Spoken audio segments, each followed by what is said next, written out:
पारण इसका किया जाएगा 14 मई 2026 सुबह 5:32 से लेकर 10:06 के बीच में किया जाएगा। और इसी हिसाब से अपना व्रत का पालन करना और अपने हाथ से दान दक्षिणा जरूर देना, क्योंकि जेठ का महीना है तो इसमें गैस को पानी भी किसी के पंडित के घर मटका है, गरीब के घर कोई भी हो अपने सामर्थ्य अनुसार दान जरूर करना।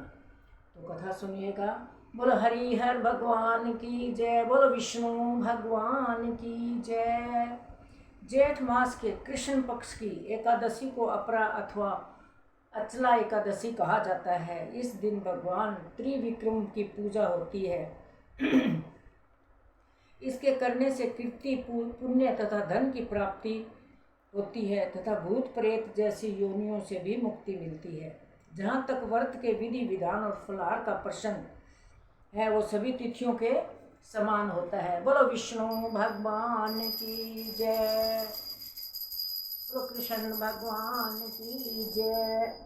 इतना सुनते ही बाद में युधिष्ठिर ने भगवान से कहा, हे भगवान, जेठ मास के कृष्ण पक्ष की एकादशी का नाम तथा उसका महात्म क्या है सो आप कृपा करके सुनाइए। तो कृष्ण जी पूरा एकादशी का वृत्तांत युधिष्ठिर को सुना रहे हैं, तो सुनिएगा। श्री कृष्ण भगवान कहने लगे, हे राजन, एकादशी का नाम अपरा है। यह अपार धन देने वाली है। जो मनुष्य इस व्रत को करते हैं संसार में उसका यश तथा कीर्ति की प्राप्ति होती है।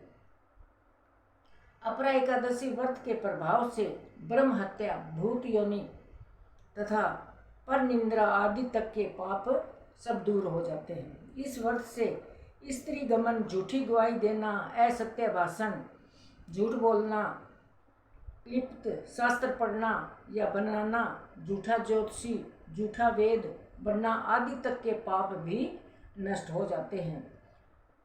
जो व्यक्ति जो क्षत्रिय होकर युद्ध से भाग जाते हैं वे नरकगामी होते हैं, परंतु अपरा एकादशी का व्रत करने से उन्हें भी स्वर्ग की प्राप्ति होती है।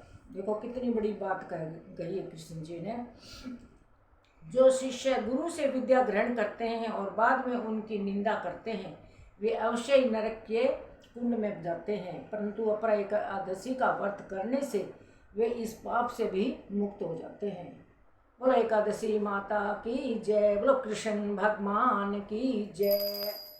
जो फल तीनों पुष्कर में कार्तिक पूर्णिमा को स्नान करने से या गंगा तट पर पितरों को पिंडदान करने से प्राप्त होता है, वही अपरा एकादशी का व्रत करने से प्राप्त होता है। मकर के सूर्य में प्रयागराज के स्नान से, शिवरात्रि का व्रत करने से, सिंह राशि के बृहस्पति में गोमती नदी के स्नान से, कुंभ में केदारनाथ या बद्रीनाथ आश्रम की यात्रा, सूर्य ग्रहण में कुरुक्षेत्र का स्नान, स्वर्ण अथवा हाथी घोड़े दान करने से, यज्ञ में स्वर्ण दान की करने से अथवा नव भुष्पता गोदान से जो फल मिलता है वही फल अपरा एकादशी के करने से मिलता है। यह व्रत पाप रूपी वृक्ष को काटने के लिए कुल्हाड़ी है, पाप रूपी ईंधन को जलाने के लिए अग्नि, पाप रूपी अंधेरे के लिए सूर्य के समान है। अपरा एकादशी का व्रत तथा भगवान का पूजन करने से मनुष्य सब पापों से छूट जाता है और बाद में विष्णु लोक को चला जाता है। हे राजन, यह अपरा एकादशी की कथा मैंने लोकहित के लिए कही है। इसके पढ़ने तथा सुनने से मनुष्य सब पापों से छूट जाता है। इसमें कोई